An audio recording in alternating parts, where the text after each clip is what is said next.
Valley Club, don't wait. Start preparing right now. The new Chaotic Storm Raids are coming this week. We got all the info in this video, including the info on the 5 new bosses that you're going to need to face. So if you're ready to see what you need to do to get ready, then you know what to do, Valley Club. Find that like button and let's go smash it. Welcome back to the ValleyFlyin channel. I am ValleyFlyin. I hope you're having an excellent day. In this video, we have all the info on the new Chaotic Storm Raids. They're coming this week in Marvel Strike Force. We got all the new boss information as well. And if you get some value from this video, hit that like button, hit that subscribe button, and ring the notification bell so you know as soon as a brand new video goes up. We have at least 5 Marvel Strike Force videos every single week on this channel. But without further ado, let's go to the advanced copy of the blog all about the Chaotic Storm Raids and the new raid difficulty selectors. So the future of raids. Alliances have evolved since the early days of Marvel Strike Force, and now many composed of players with a diverse range of total collection powers. So some alliances have some very high-end players. Some alliances have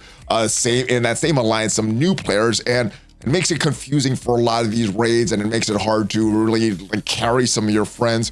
But with this, I'm hoping with this that is gonna change. So what it says, evolution has allowed friends, variant TCPs, and join forces in the same alliance. It also means that raids must adapt to better accommodate modern alliances. So the future of raids is here. 2 major upgrades arriving together. So 2 new raids, the Chaotic Storm Raids and the new individual difficulty raid selector. So we're gonna explain both of them in this video. So the Chaotic Storm Raids, they are gonna usher in a new era of raid for alliances. Is a backdrop to one of the explosive final sections of the Age of X. This new raid replaced all the green raids, so no more Ultimates, no more Doom, no more Incursion, and no more Orcus raids are after this. So it's going to be the home for commanders level 20 and above to earn these resources. During this transition, green raids to Chaotic Storm Raids, any green raids that are underway will be allowed to finish, which is good. Be kind of crappy if you and your alliance used all your keys to start a raid and then the new one comes up and then you guys get screwed for that. So that is a good thing. Alliances have the freedom to tailor the raids to the alliance's goals and the abilities in 2 ways. The first is to choose between 2 separate raids. So you're going to be able to choose between Chaotic Storm Raids and the Chaotic Storm Omega Raid. So Chaotic Storm, this is the easier version. This is more for the mixed alliances, whereas the Chaotic Storm Raids Omega, these are more like your traditional raids with with alliances that are very similar in total collection power. This raid is, so for the Chaotic Storm Raids, this is new. It's ideal for mid-level alliances, along with those with varying level of TCP. So you might have some high-end players or some very late-game players mixed with some new players, and this is what this is meant for. Players can adjust each raid node to the difficulty of their choosing when using the individual raid difficulty selector. So we'll talk about that in the section below as well. But for the Chaotic Storm Omega, this is gonna be for more competitive alliances, highly organized, alliances that communicate a lot more, or rosters with TCPs that are pretty much standard across the board or very similar.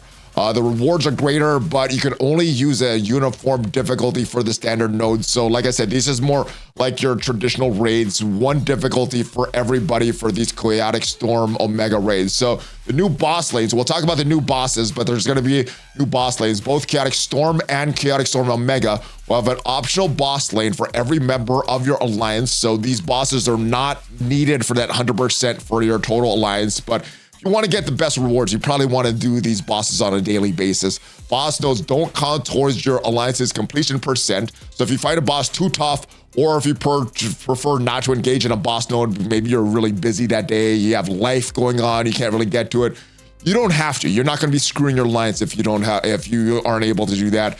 And you can back out without penalty to your alliance, so you can choose this without penalty to your alliance and choose the same main lane. So if you want to do the boss, you can, but if you're like, oh, this is too tough, you could back out and then continue on your lane as it goes up.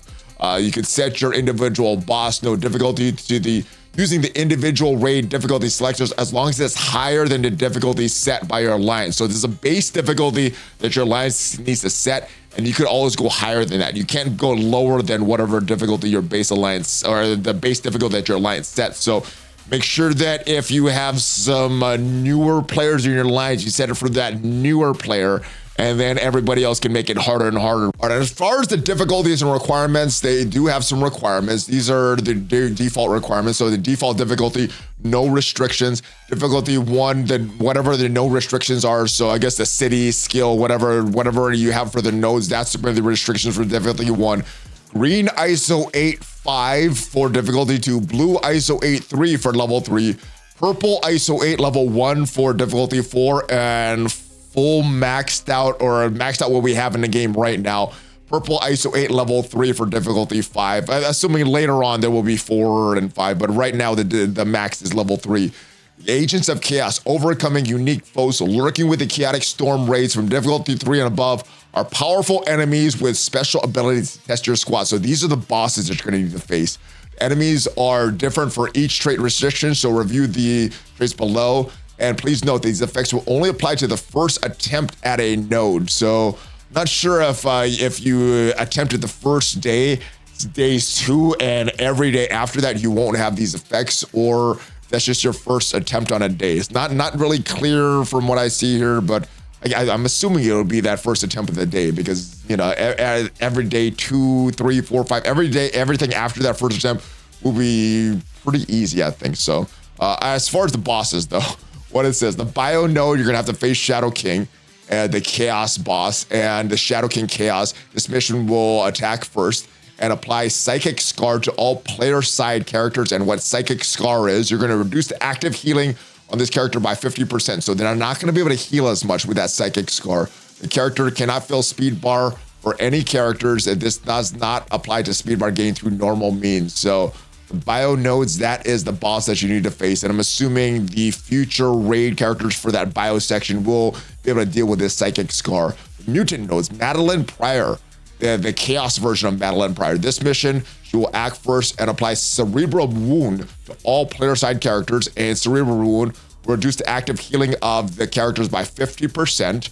Mystic Nodes has an Emma Frost, Chaos version of Emma Frost. So I guess there's a third version of Emma Frost, a normal one. We have the X-Men version, and now we have the Chaos version. Probably gonna look like one of the previous versions, but just kit will be a little different. So the Chaos version of Emma Frost in this mission will act first, apply Mind Fracture to all player side characters, and Mind Fracture is gonna reduce the active healing of this character by 50%. So it looks like all of these just reduce the active healing of these characters. Jean Grey, the Chaos version of Jean Grey, will act first, will apply Psychic Backlash to all player side characters. And what the Psychic Backlash is whenever an ally assists, reduce the duration of all positive effects for 3 by this character and allies. All right, so it's a little different than just the active healing, but with Psylocke, Chaos version of Psylocke, she'll act first and apply Mental Decay to all player side characters, reduce the active healing of this character by 50%. So a lot of the active healing reduced, but got some interesting effect by the Jean Grey, the Chaos version of Jean Grey. Now, as far as the rewards are gonna work a little differently for the normal Chaotic Storm and the Chaotic Storm Omega. So the Chaotic Storm will have more rewards in the nodes themselves than in the Alliance completion rewards, to ensure that at lower level commanders and Alliance that may not have 24-hour members who just wanna play at their own pace, they can also enjoy the rewards. But this is not gonna apply to Chaotic Storm Omega, as the bulk of the rewards we're gonna be in the completion percentage. So the Chaotic Storm Omega, very similar to the raids that we have going on right now, but some different elements going for the normal Chaotic Storm there. So the Chaotic Storm rewards include various gear, orbs, raid credits, and gold. And then, so that is a new raid. So that is how that's gonna work. And the new difficulty selector is also launching at the same time. So we've teased this feature back in December of our preview blog. Is the individual raid difficulty selector, allowing players to increase their individual difficulty and rewards on a node by node basis. This is available in the Chaotic Storm raids and only for the boss for the Chaotic Storm Omega, not for every single node for the Chaotic Storm Omega. You'll see it for future raids as well, and here's how it's gonna work. So you're gonna choose your base difficulty. So when launching a Chaotic Storm raid, Alliance leaders choose a base difficulty that'll apply to all nodes. Once the raid is launched, players cannot decrease their difficulty using the selector, only increase. So you're gonna really, if you're Alliance leader, you really need to work with all the members of your Alliance, especially if you have a mixed Alliance there, to find out what is the best difficulty, the lowest difficulty that everybody could clear. And that is what you're going to use because, yeah, if you launch something a little too hard, they can't reduce that. So personalize your node. If your roster is ready for a higher difficulty than the base, then you can select a higher difficulty from the selector dropdown. Selecting each difficulty will alter the enemy stats in the list of enemies before launching nodes. Higher difficulties, more rewards, so don't be afraid to test your roster because you can reset this. If you launch a higher difficulty, you're fine, you're not quite ready for the challenge, you could use the reset button that's beside the difficulty selector, either after being defeated or during the raid or after backing out. Resetting the node will reset enemy health and ability energy and allow you to return to the base difficulty that was set at the beginning of a node by your alliance leader.